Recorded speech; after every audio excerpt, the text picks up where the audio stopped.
દશેરા એટલે અસત્ય પર સત્યનો વિજય। નવરાત્રી પછીનું પાવન પર્વ સમગ્ર દેશમાં વિજયાદશમીની ઉજવણી થઈ રહી છે।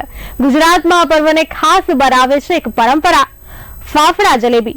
ખેડા જિલ્લાના ઠાસરામાં આજે ફાફડા જલેબીની ઉજવણી જોવા મળી। શહેરના ઠેક ઠેકાણે ફાફડા જલેબીની હાટડીઓ જામી ગઈ। હોટેલોમાં અને દુકાનોમાં ખરીદદારોની ભારે ભીડ જોવા મળી। ફાફડા જલેબીના શોખીનો પરિવાર સાથે આ સ્વાદ માણતા જોવા મળ્યા। આ દિવસે લાખો રૂપિયાના ફાફડા જલેબીનું વેચાણ અને સેવન થતું હોય છે।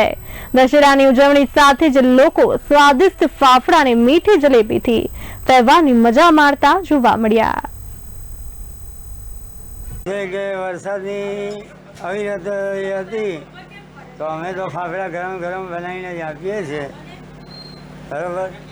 વરસાદનું માહોલની વચ્ચે ફાફડા ગરમ બનાવવા જ પડે અને ફાફડા ગરમ બધાને આપવાના। જલેબી કેટલા કિલો આમ બનતા હશે ફાફડા અને કેટલું વેચાણ થતું હશે?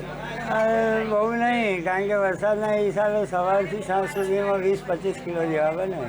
અને જલેબી કેટલી બનતી હશે? જલેબી તો ઓલરેડી 8-10 કિલો જેવી। વેચાણ કેવું બધું પૂરેપૂરું થઈ જાય? हाँ, ये कोक વાર પબ્લિક પર આધાર છે।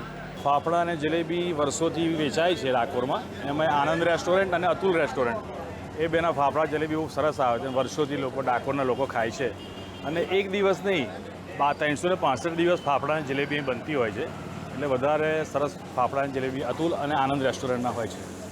આ દર વર્ષે અહીંયા જે દશેરાનો આજે તહેવાર છે અને ડાકોરની પબ્લિક જે છે હોંશે હોંશે આ ફાફડા અને જલેબી આરોગ્ય છે અને હું પણ એ રીતે દર વર્ષે અહીંયાથી ફાફડા અને જલેબી લઈ જાઉં છું। કેટલી લઈ જાઓ આમ સામાન્ય?